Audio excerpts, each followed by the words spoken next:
Today I'm going to be showing you how to look for software developer positions so that you can get more interviews and land the position that you're looking for. So if you look on the screen, this right here is the homepage, kind of the news feed for my LinkedIn. LinkedIn is actually where I've gotten the majority of my jobs. I think the last like 5 positions that I've worked, both contract as well as W-2. So it's an excellent place to be able to find job postings. It's a great place to get connected with recruiters. What I recommend that people do is try to find as many recruiters as possible to help get you connected with a job, right? Because if you just try to go the normal route of finding a job listing, let's say on here, and then we look for a software engineering position like one of these. So look at if you pay attention right here, look at the number of applicants that have applied to just this job right here that was first recommended to me. It's got over 100 applicants, right? And that's kind of low. I've seen a lot of positions on LinkedIn pop up that have well over 500 or even well over 1,000 applicants that are applying to them, right? And so you want to be able to try and stand out against all of that other competition and all the white noise that's going to be in there, right? Because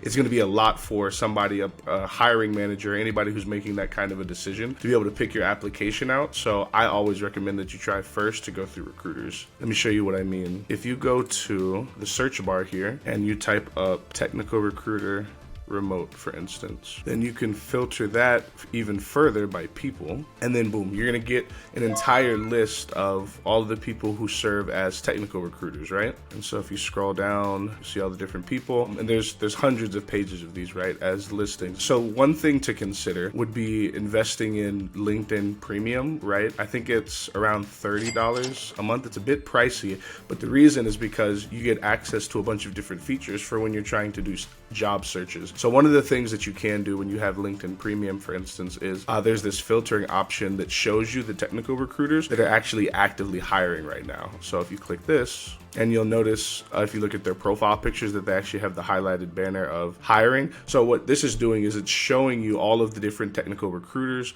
that are hiring, and so you're not just blindly looking for technical recruiters. So you'll have a much higher chance of getting connected with somebody who can match you in a position that you're looking for. And then after you find this list of technical recruiters, right, the next thing that you're going to want to do is try to connect with them. So if we go farther down, this for instance, so Adam Salazar. So if I hit connect, you're going to want to hit add a note, and then you can do just a basic introduction of yourself, right? So Adam, my name is Michael.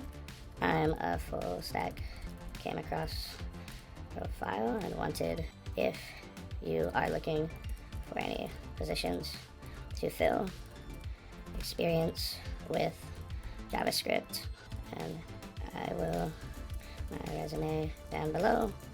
When would be a good time to chat? Right, so you'll notice right here in my message, I introduced myself. I talked a little bit about my experience, what are some of the technologies and the languages that I've worked with before. Let them know that I could drop my resume down below, and then ask, hey, when's a good time to chat, right? And so that's a perfectly fine, keep it brief introduction. You can hit send, and then you'll want to go through and you'll want to send out a decent number of these every single day. There is a limit that LinkedIn allows for you to connect with other people on a weekly basis. So I would say don't abuse it, right? I think probably a sweet spot for you would be, I would recommend at least messaging maybe 10 to 20 people a day, but I probably wouldn't go over 50 a day, so that you're making sure that you're not hitting that limit, right? Especially because you don't want your profile getting flagged as like, LinkedIn thinking that you're a bot or something like that. But yeah, so I would go in, right, daily, reach out to these recruiters, connect, send them messages through the notes, make sure that you have an updated resume, make sure that you're connecting with as many of these technical recruiters as you can, see if you can filter for the ones that are actively hiring. So that's the first method, and that's the first step that you can take to try and reach out. The other method is, if you go back to this search bar, you can actually search for whatever position that you're looking for. So let's say software developer as a query search, and then make sure that's in double quotes, and then you're going to say and hiring, and then we're going to hit search. And then this time, instead of filtering by people, you're going to want to filter by posts. Awesome. Hiring first. Yep. Okay, cool. So what this is going to do is you're going to see all of the different posts, right, that recruiters, owners of companies, that they're posting on LinkedIn, because oftentimes people actually make a post on their news feed when they're trying to fill a position.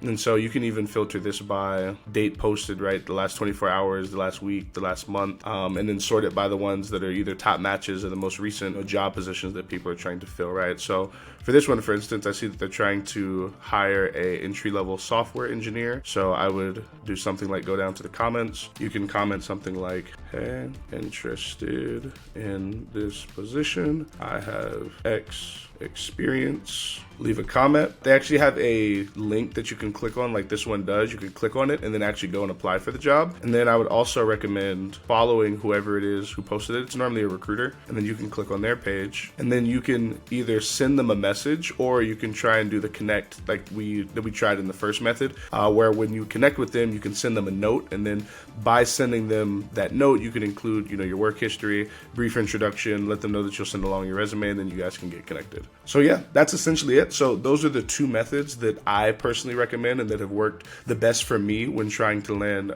new software developer positions. So the first one being reaching out to recruiters directly, filtering them by the ones that are hiring, and then connecting with them. And then the second one being looking for posts, right, where a person has posted that they're actively trying to fill a position, and then reaching out to them that way. So if you found this helpful, like the video, let me know what you guys think down in the comments below, and follow for more helpful software developer tips.